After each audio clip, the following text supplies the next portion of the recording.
Assalamualaikum warahmatullahi wabarakatuh. Salam sehat. Perkenalkan, saya Dr. Uti Rukmini.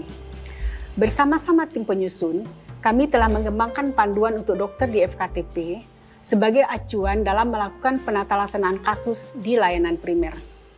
Dokumen ini kami sebut Panduan Praktis Tata Laksana Klinis di FKTP khusus untuk pasien dewasa yang disusun dalam bentuk alur manajemen klinis. Alur ini dapat digunakan oleh dokter di layanan primer dalam melakukan pemeriksaan, menegakkan diagnosis, dan menentukan rencana tata laksana komprehensif.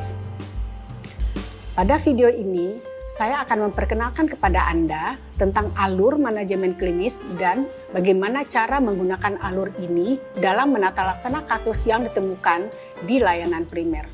Setelah mengikuti mata pelatihan ini, peserta diharapkan mampu menggunakan pendekatan praktis tata laksana klinis bagi pasien dewasa di FKTP sesuai dengan pedoman ini.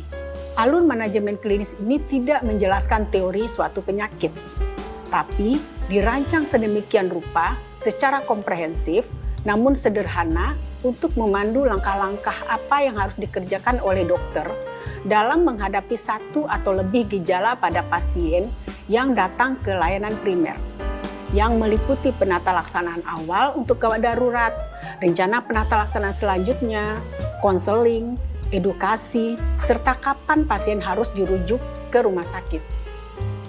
Alur manajemen klinis ini berisi lebih dari 100 gejala penyakit yang umum ditemukan di layanan primer dan disusun berdasarkan urutan abjad. Di samping itu juga berisi lebih dari 10 penyakit atau kondisi kronis, mulai dari penyakit infeksi, penyakit tidak menular, gangguan jiwa, gangguan muskuloskeletal, masalah kesehatan perempuan, dan pelayanan paliatif.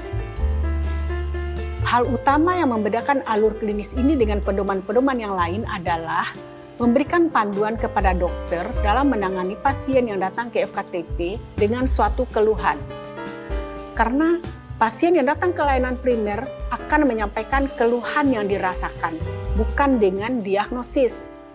Setiap gejala dibuatkan dalam alur yang dimuat dalam satu halaman, sehingga memudahkan dokter dalam mencari melalui daftar isi, lalu klik topik yang dituju. Jika halaman gejala yang dicari sudah ditemukan, pertama kali perhatikan panduan yang ada dalam kotak merah untuk memberikan perhatian segera dan menentukan apakah pasien memerlukan penanganan segera atau perlu dirujuk.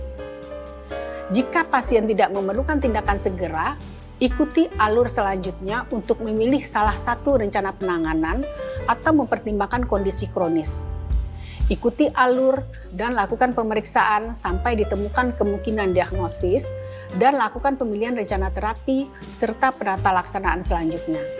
Untuk kondisi kronis, standar pendekatannya adalah lakukan pemeriksaan, yaitu anamnesis, pemeriksaan fisik, dan pemeriksaan penunjang, edukasi, dan tangani masalah kesehatan. Anda mungkin juga bisa menemukan beberapa gejala dan diagnosis pada satu pasien yang dapat pula dicari penata laksanaannya dengan menggunakan alur klinis ini.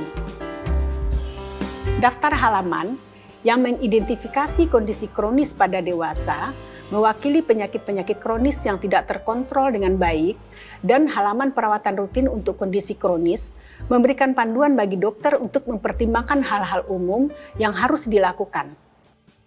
Penggunaan alur klinis ini sangat praktis, di mana setiap halaman saling terintegrasi satu sama lain. Tanda yang terdapat dalam alur ini akan mengarahkan dokter untuk pindah ke halaman lain yang berhubungan. Ikuti alur pada halaman tersebut selama mengevaluasi pasien. Tanda panah melengkung meminta Anda untuk pindah ke halaman yang ditunjukkan dan ikuti alur yang ada di halaman tersebut. Kemudian kembali ke halaman semula sesuai dengan gejala yang ditangani di awal. Tanda panah lurus akan meminta Anda untuk melanjutkan di halaman baru dan ikuti alur yang ada di halaman tersebut. Setelahnya, Anda tidak perlu kembali ke halaman semula.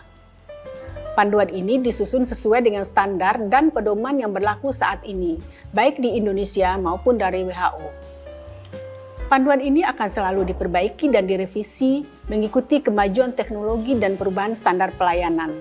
Semoga panduan ini dapat membantu dokter di FKTP dalam memberikan pelayanan kesehatan yang lebih berkualitas dan memberikan kepuasan kepada pasien.